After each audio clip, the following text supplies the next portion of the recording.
Hi and welcome back.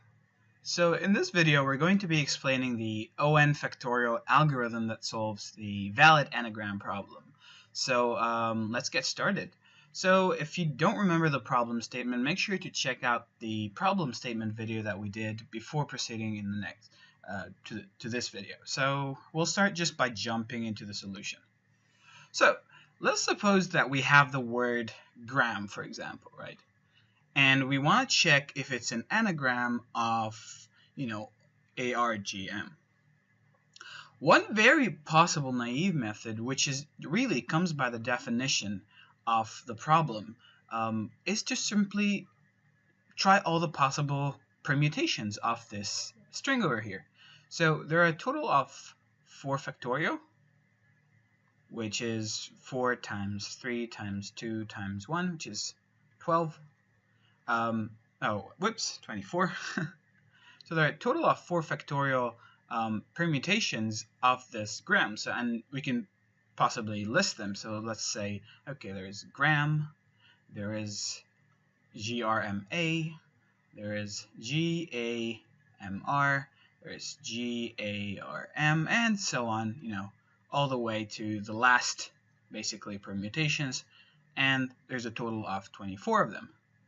Now, this algorithm would, on a worst case scenario, when all the letters are different. So suppose there are, in case you're not sure why the 4 factorial here is, suppose you have the 4 letters here, right? So we have A1, A2, A3, A4, and you want to make a word which is made of these 4 letters. So one possible way about thinking why it's a 4 factorial is we take any one of these letters.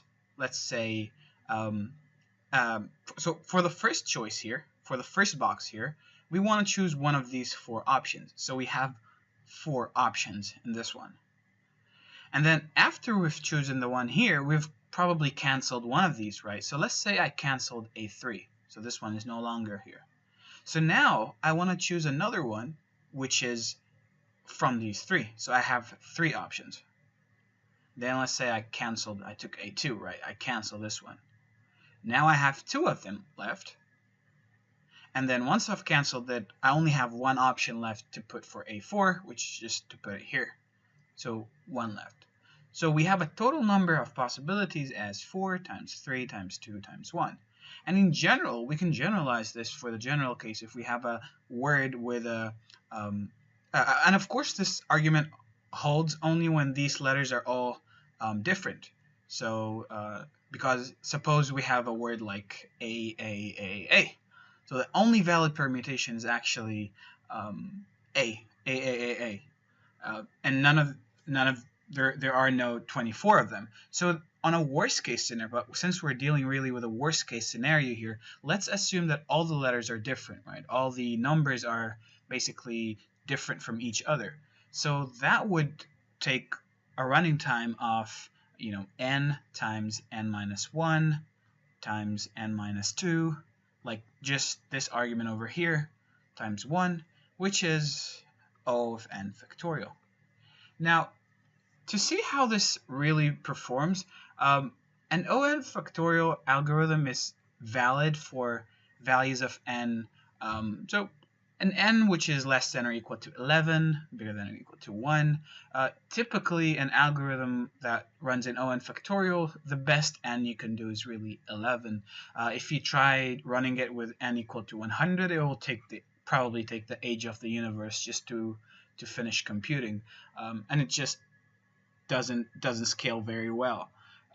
So hopefully you see how sort of this could translate very easily to code. So if I say, okay, so we have a string s and a string t, and then while there is a valid permutation of s, then permute s, get the next permutation, and then if s is equal to t, return true,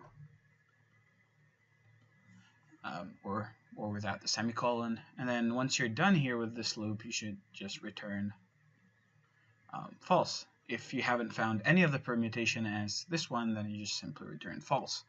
And this algorithm would run in O(n) factorial time, which is, not very good.